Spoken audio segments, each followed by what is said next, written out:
Sure. So I was at the, this is an ongoing issue within the city of Sunnyvale. It's become a big issue in selection in that the residents of Plaza del Rey, basically their mobile home park was purchased last year, and the new owner, Carlisle Group, raised the rent 7.5% this year. And a lot of it goes back to fear and uncertainty because the new owner isn't providing those residents leases. So ultimately they can't have a guarantee that their rents will only go up 3%, as was the custom in the past. I was at their meeting with the mayor back in April when they brought up these issues, and there was a recent study session with the council on this exact fact.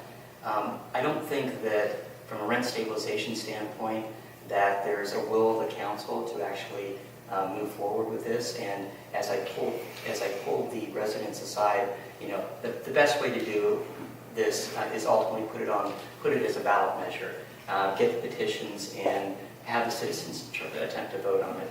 This was tried. The council tried in Richmond to do a similar sort of rent stabilization on mobile home parks, and it was ultimately overturned after some legal battle. And so, in talking to the city attorney, they could ultimately put in rent stabilization, whether or not it's for apartments or mobile home parks. I think it's best as a ballot measure, and hopefully that will be their direction if these citizens can get together enough signatures. Thank you. Yeah, so rent stabilization, rent control, or other creative solutions that try to solve the same thing is something that is probably important in these kind of circumstances, just to provide stability. The residents of Plaza del Rey, I've talked to a number of them, they're very worried about their actual equity in their homes now, because I understand that there have been 16 homes on the market for quite some time now, months, and none of them have sold, so they don't even really know how badly it's damaged their equity. And so that's a big problem. And I think that it's because we have a certain amount of acreage set aside for mobile home parks, there doesn't seem to be a danger that they won't be mobile home parks. But the turnover could be extremely painful and really a problem going forward. And it also really severely impacts the affordable housing available for seniors and others in the whole city. And so I think that's an issue. I think there's some possibilities for some creative solutions to that. I understand the legal challenges with having the city council enact something rather than a ballot measure. I think a lot of the residents really feel like it's a really urgent issue, and so I might.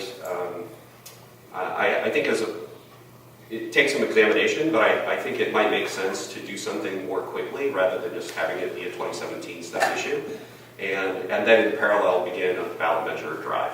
And I think that might be a good combination.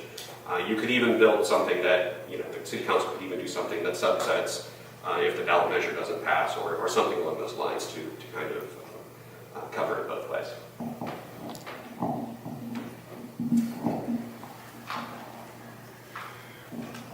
So I've been clear in my literature from day one that I think rent stabilization is the proper path here for both the mobile home parks and apartments. I've had friends impacted in Winchester Ranch Park where they're concerned about being forced out, again, because it's going to be converted into high-density housing. And we're right next to the Fair Oaks Mobile Home Park, which is one of the smaller ones in Sunnyvale. Same thing there. Every quarter, the landlord was jacking up the rents by $100. Everybody was in panic.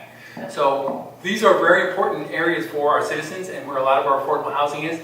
In the Plaza del Rey, more than 50% of the people there are on fixed income. They cannot tolerate year after year of 7% increases. So I really think the City Council is letting these residents down by not doing something more proactive than saying it's going to be a 2017 study issue. Hopefully these groups will organize and put enough pressure on the City Council to get something to happen sooner. The primary concern, again, is the mobile home parks because of the dramatic effect and the fact that over 10% of our residents, especially low-income residents, are in these kind of situations. Where as the rent goes up, the value of their asset goes crashing down, right?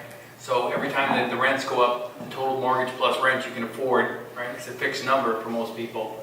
And so every time the rent goes up, the value of their house is getting taken away, and they don't know how to deal with this, right? So that's why so many of them are trying to move. It's like, I have to get out of here. I don't trust this is gonna become a good situation for me.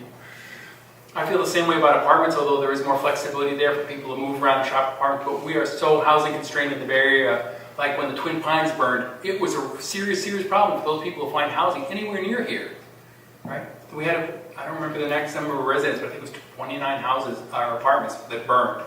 And so we've got to be able to address, we've got to be able to create some more supply. And I like Larry's idea, and I support it. We have to build smaller units, we have to build more affordable units, so that more like efficiency units. So there's places for people to go.